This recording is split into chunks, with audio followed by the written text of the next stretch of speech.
غامدی صاحب، میرا سوال یہ ہے کہ آ، ہمیں مسلمانوں کو یا تمام انسانوں کو دین میں جو سب سے بڑا امتحان ہے وہ یہ ہے کہ ہم نے غیب پر ایمان لانا ہے، خدا کو یا آخرت کو دیکھے بغیر ان ساری چیزوں کو ایمان لانا ہے اسی طرح۔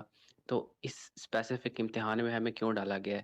یعنی قرآن میں بھی ہمیں دیکھنے کو ملتا ہے کہ بہت ساری اقوام نے یہ مطالبہ کیا کہ ہمیں خدا دکھا دیا جائے، اسی طرح دنیا میں بھی بہت سی چیزیں ہو رہی ہوتی ہیں، تو ان کا جواب یہی دیا جاتا ہے کہ ان چیزوں کے برخلاف کچھ نہیں ہو سکتا، کیونکہ اگر اللہ یہاں پہ انٹرفیئر کرے گا یا کچھ اور ہوگا تو غیب کے پردے اٹھ جائیں گے۔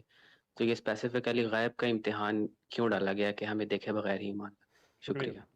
اس لیے کہ ہمیں انسان بنایا گیا اور انسان میں یہ صلاحیت ہے کہ وہ دیکھے بغیر چیزوں تک پہنچ جاتا ہے۔ انسان کو عقل دی اس لیے کہ یہی فرق ہے انسان اور جانور میں۔ تو اللہ نے جو ہمیں بنایا ہے اسی کے لحاظ سے امتحان میں ڈالا ہے۔ اگر ہماری عقل نہ ہوتی اور ہم جن چیزوں کو دیکھتے ہیں جن کا مشاہدہ کرتے ہیں ان سے ہم نامعلوم تک نہ پہنچ سکتے تو اس امتحان میں نہ ڈالا جاتا ہمیں۔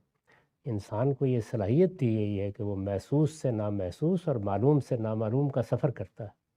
ہماری سائنس، ہمارا فلسفہ، ہمارے تمام علوم اسی پر مبنی ہے۔